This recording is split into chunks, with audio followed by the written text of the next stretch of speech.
The man who can control his attention will always control his outcomes. And you have begun to master your attention. That is another sign.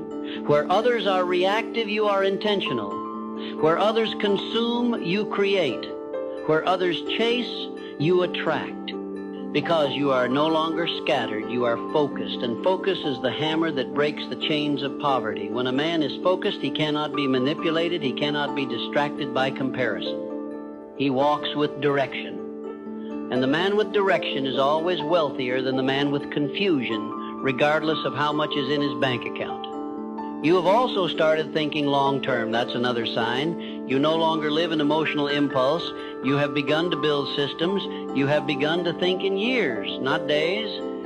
You don't just chase income, you build infrastructure. You are building assets. Assets of character, assets of skill, assets of value. You have become the kind of man who says, how will this pay me in 5 years? Instead of, how does this make me feel today?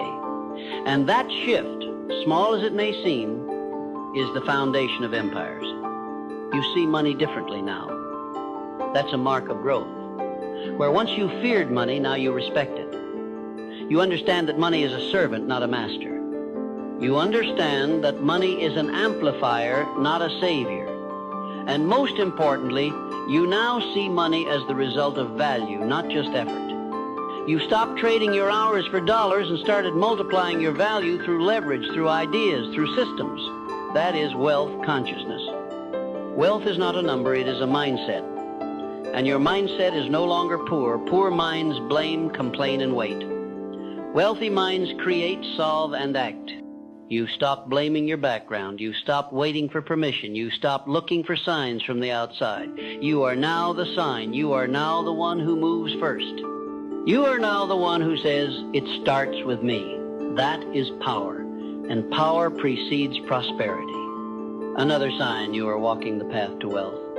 You are now obsessed with growth. You are reading more, learning more, asking deeper questions, listening to conversations that stretch you. You are replacing gossip with mentorship. You are replacing complaints with commitments. You are replacing theory with execution. And that execution, even when imperfect, is producing momentum. Momentum is the greatest asset of the man pursuing wealth. Not speed, momentum. Because speed fades, but momentum builds. Every disciplined day you stack, every focused hour you complete, every hard choice you follow through with adds weight to your character. And weight creates gravity. People feel it. Opportunities feel it. And when the world senses your seriousness, it responds. You are becoming serious now. Not serious in mood, but in mission. You smile more, not because life is easier, but because you are aligned. You no longer panic when things go wrong. You stop making excuses. You don't talk about goals the same way. You walk like someone who expects to win. You carry yourself like a man who has already been there in his mind. You see, every wealthy man I've ever studied had one trait in common. They walked in advance of their results. They didn't wait for success to show up before acting like they were worthy.